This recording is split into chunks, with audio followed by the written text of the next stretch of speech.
ఎవడైనా గన్ పేల్చాడో అక్కడ మీ health minister పేలిపోతాడు. నిన్నటి వరకు జైల్లో ఉన్న నా దగ్గరికి ఇంత డబ్బు ఎలా వచ్చిందని ఆశ్చర్యపోతున్నారా? ఇది మీ డబ్బు, మీ డబ్బు. తీసుకోండి, తీసుకోండి అమ్మా. ఎస్, ఇది ప్రజల డబ్బు, ప్రజల ఆరోగ్యం కోసం ప్రభుత్వం కేటాయించిన డబ్బు. దీన్ని ప్రజలకు చేరకుండా మీ హెల్త్ మినిస్టర్ దాచిన డబ్బు. వాడికి సహాయపడ్డ మీలాంటి వైట్ కాలర్ గాలు దోచిన డబ్బు, మీలాంటి లీగల్ గుండాలు మింగిన డబ్బు, నెల నెల వాడు కక్కిన కూడు తినే నీలాంటి వెన్నుముక్కలేని వెదవలుతున్న డబ్బు. ఇలా ఎవరికి అందినంత వాళ్ళు దోచేశారు గనుకే ఆసుపత్రి లోపలికి వెళ్తే బెడ్స్ కొనడానికి డబ్బు లేదంటారు, మెషినరీ కొనడానికి సొమ్ము లేదంటారు, ఎమర్జెన్సీ మందులు కొనడానికి నిధులు లేవంటారు. మరి ఇవన్నీ ప్రైవేట్ హాస్పిటల్స్ లో ఉన్నాయి కదా, ఇంత పెద్ద జనరల్ హాస్పిటల్లో ఎందుకు లేవని అడిగితే లోటు బడ్జెట్ అంటారు. What mister health secretary, me department లో 43 కోట్లు లోటు బడ్జెట్ ఉంటే 7 లక్షలు ఆస్తుందని ప్రకటించిన మీ హెల్త్ మినిస్టర్ కి 70 కోట్లు ఎక్కడి నుంచి వచ్చాయి? Come on tell me. So డబ్బు ఉంది, దేర్ ఇస్ మనీ. పెరుగుతున్న మంత్రుల జీతాలు, ఫోన్ బిల్లులకు డబ్బుంది. పిర్రకి ఎర్రచీమ కరిస్తే విదేశాలకు వెళ్లి వైద్యం చేయించుకోవడానికి డబ్బుంది. ఏడాదికి ఒకసారి 750 కోట్లు ఖర్చు పెట్టి ఎలక్షన్ జరిపించడానికి డబ్బుంది. కానీ పేదవాడికి వైద్యం చేయడానికి మాత్రం డబ్బు లేవు. ఏ పేదవాళ్ళకి జబ్బు రాకూడదా? వస్తే వాళ్ళకి చావే సరైన మందా? అంటే ఇక్కడ పేదవాళ్ళకి వైద్యమే జరగట్లేదా? ఇక్కడ ఉన్న డాక్టర్లు అందరూ చెడ్డవాళ్ళని నీ ఉద్దేశం? కాదు, మీలో మంచి డాక్టర్లు ఉన్నారు. కానీ మీ గుండెల మీద చేయి వేసుకొని చెప్పండి, are all of you genuine? డొనేషన్లు కట్టి డాక్టర్ అయి పంటికి బదులు కంటిని తీసిన వాళ్ళేరా? కడుపు నొప్పి వస్తే కడుపును చీల్చి అందులో కత్తెరలు పెట్టి కుట్టేసిన మేధావులేరా? జనరల్ హాస్పిటల్కి వెళ్ళిన వాళ్ళని ప్రైవేట్ హాస్పిటల్కి వెళ్ళమని బ్రోకర్ కాళ్ళేరా? ఆఖరికి తలనొప్పిని వస్తే కమిషన్ కోసం ఊళ్ళో ఉన్న అన్ని టెస్టులు చేయించుకురామని చెప్పే ఏ క్లాస్ ఏజెంట్స్ లేరా? ఇప్పుడు రోగి తన వ్యాధిని చూసి భయపట్టలేదయా, మీ ట్రీట్మెంట్ గుర్తు తెచ్చుకొని కంగారు పడుతున్నాడు. ఎస్, ఇక్కడ వచ్చేది పినాయిల వాసన కాదు, పీరుగుల వాసన. ఇక్కడ వరండాలో ఉమ్ములు వాంతుల మధ్య చర్చ కంటే ఇంట్లో చాప్ మీద పడుకొని చావడం మేలనుకుంటారే జనం. This is ridiculous mister Ganesh. Do you have any substantial evidence to prove your allegations? What is ridiculous? Have you ever gonna through a medical journal? Do you know that 75 crore Indian people are nearly 500 kilometers away from a basic operation table? Do you know that 1 lakh women are dying due to the non-availability of sterilized medical plates to cut their umbilical cords? Do you know that the cost of 1 bypass surgery is equal to 10 years income of an average Indian? Is this enough or do you want more evidence? ఏంటయ్యా పెద్ద సంస్కట్లా డబాయిస్తున్నావు? జనాభా పెరిగిపోతుంటే government మాత్రం ఎంతవరకు పనిచేస్తుంది? అందుకే కదా మేము private hospitals కట్టి మెడికల్ సర్వీస్ చేస్తాం.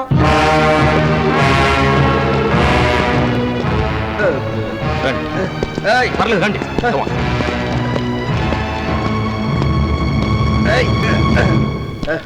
ఈయనెవరో మీకు తెలుసా?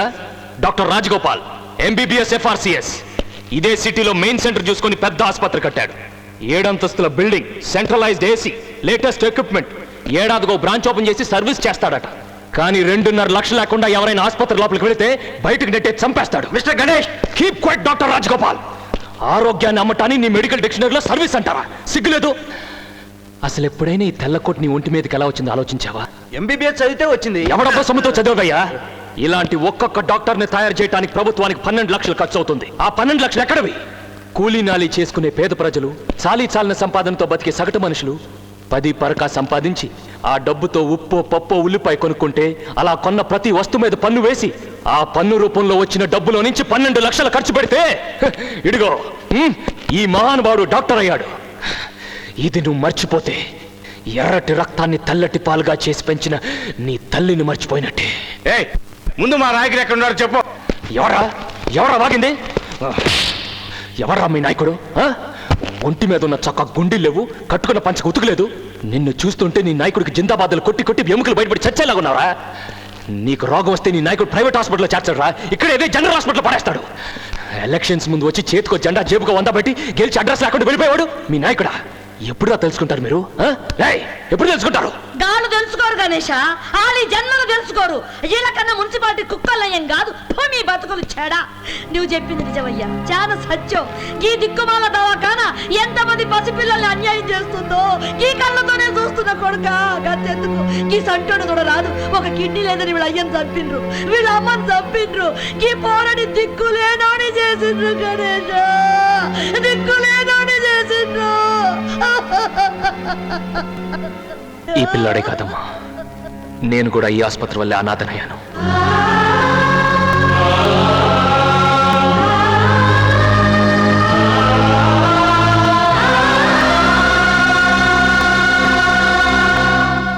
ప్రభుత్వ ఆసుపత్రిలో పేదవాడి ప్రాణానికి విలువ లేదు గనుకే మా నాన్న చనిపోయాడు.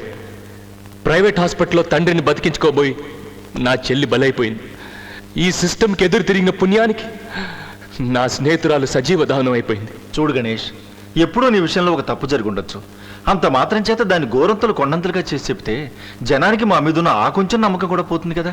జనానికి మీ మీద నమ్మకం రావాలంటే మీరు పని చేయాలి. చేస్తారా? చెప్పండి, చేస్తాం. మీ కుటుంబంలో ఎవరికైనా జబ్బు చేస్తే ఇదే కార్నర్లో పడేసి ట్రీట్ చేయాలి. చేస్తారా? ఆ ఆలోచన వస్తేనే మీకు భయంగా ఉంది. అనుభవించి మాకెలా ఉంటుంది? ఇది హాస్పిటల్ అని మేము రావట్లేదు, దేవాలయం అనుకుని వస్తున్నాం. మిమ్మల్ని కేవలం డాక్టర్లుగా భావించి రావట్లేదు, దేవుళ్ళు అనుకుని వస్తున్నాం. అటువంటి మమ్మల్ని ఇలా చులకనగా చూడొచ్చా? పురుగుల కంటే హీనంగా ట్రీట్ చేయొచ్చా? కాపాడండి అయ్యా బాబు అని కాళ్ళ మీద పడుతున్నామే, ఆ నమ్మకానికి ద్రోహం చేయొచ్చా? మీరు చెబుతున్నవన్నీ నిజాలే మిస్టర్ గణేష్. సమస్య చెప్పారు, దీనికి మీరు చెబుతున్న సొల్యూషన్ ఏమిటి? రెవల్యూషనా? కాదు, realization. Realization at all levels. ఆత్మవిమర్శ అన్ని తరగతుల వారికి రావాలి. నాకు వచ్చిన పరిస్థితి మరెవరికి రాకూడదు. డబ్బు లేని కారణంగా మరో ప్రాణం పోకూడదు, ఇంకో కుటుంబం నాశనం కాకూడదు. మన రాష్ట్రంలో డాక్టర్లు ఎన్నోసార్లు స్ట్రైక్ చేశారు. ఎప్పుడు చేసినా మీ జీతాల కోసం చేశారే కానీ హాస్పిటల్ ఫెసిలిటీస్ బాగుపడాలని ఎప్పుడైనా చేశారా? ఇక మీదైనా మీరు చేసే పని జీతం కోసం చేసే పనిగా భావించి చేయకండి, దైవసేవగా భావించి చేయండి. చద్దన్నంలో ఉల్లిపై నంచుకోవడానికి కూడా గతి లేని పేదవాళ్ల దగ్గర మెయిన్ గేట్ నుంచి మార్చిల వరకు లంచం అడిగే అలవాటు మానుకోండి. మీ దగ్గర చాలినంత డబ్బు లేదనే కదా లంచం అడుగుతున్నారు. వాళ్ళు మీకంటే డబ్బు లేని వాళ్ళు కాదా? వాళ్ళని దోచుకోవచ్చా? నరాల్లో డబ్బు పిచ్చి జీర్ణించుకుపోయిన రాజకీయ నాయకులందరినీ అడుగుతున్నాను, మనీ ప్రపంచంలో నుంచి మానవత ప్రపంచంలోకి రండి. మీరు తీసుకునే లంచంలో సగం డబ్బు ఖర్చు పెడితే ఊరికో జనరల్ హాస్పిటల్ కట్టొచ్చు, వీధికో హెల్త్ సెంటర్ పెట్టొచ్చు. ఇన్నాళ్ళు మా నోట్లో మట్టి కొట్టారు, ఊరుకున్నాం.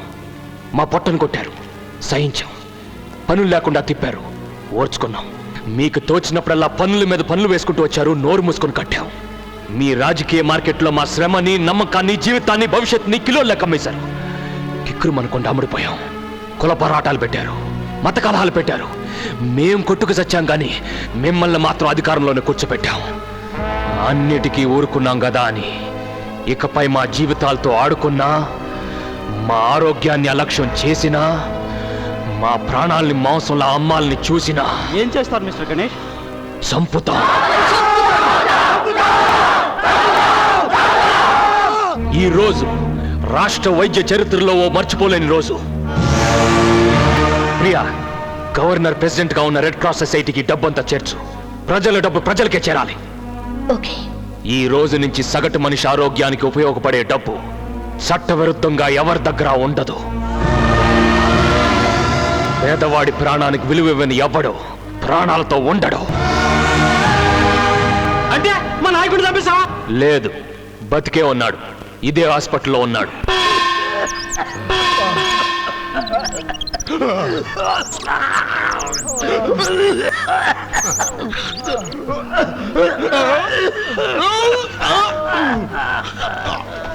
గుడిసెల వాళ్ళకైనా బంగ్లాల వాళ్ళకైనా అందరికీ ఒకే ట్రీట్మెంట్ ఇప్పిస్తానని వాగాడుగా. నర్వస్ షాక్ వచ్చి పడిపోయి ఒక సాధారణ పౌరుడిగా అసలు రూపంలో ట్రీట్మెంట్ తీసుకుంటున్నాడు.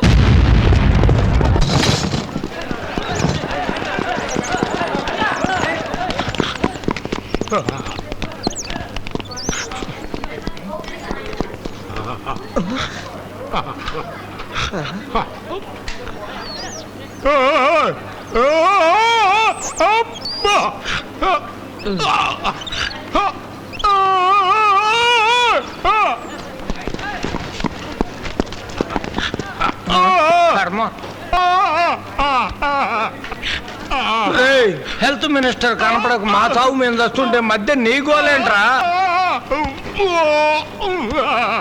నువ్వు మినిస్టర్ వా? ఒరే, ఇది జనరల్ ఆసుపత్రి రా, పిచ్చి ఆసుపత్రి కాదు.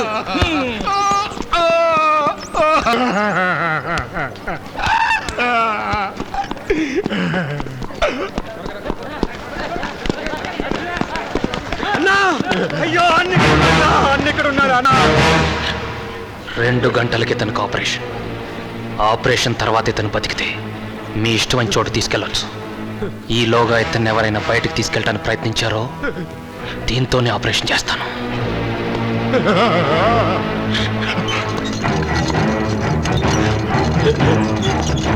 మిస్టర్ గణేష్, మీరు కోరినట్లే ఇతనికి సామాన్య ట్రీట్మెంటే ఇస్తాం. అయితే మా మెడికల్ సైన్సెస్ ప్రకారం ఆపరేషన్ థియేటర్లోకి ఎవరిని అలౌ చేయం.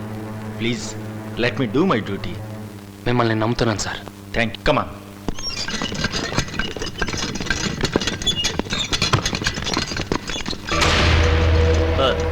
హాస్పిటల్ వెనక అంబులెన్స్ రెడీగా ఉంది. ఎవ్వరికి అనుమానం రాకుండా హెల్త్ మినిస్టర్ అందులో ప్రైవేట్ హాస్పిటల్కి పంపించేయండి. మరి ఆ గణేష్ని కుక్కను కాల్చినట్టు కాల్చి పారేయండి.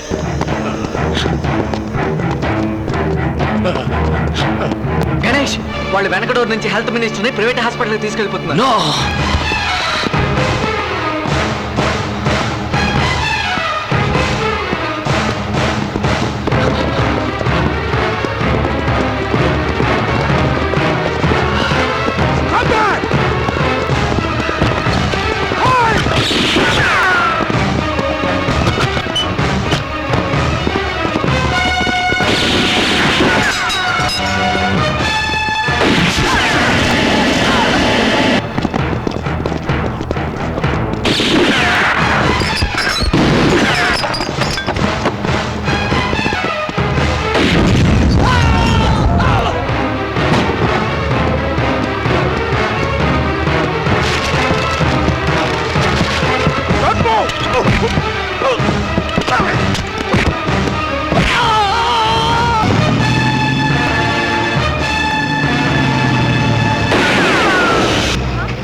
సచ్చిండు కొడుకు.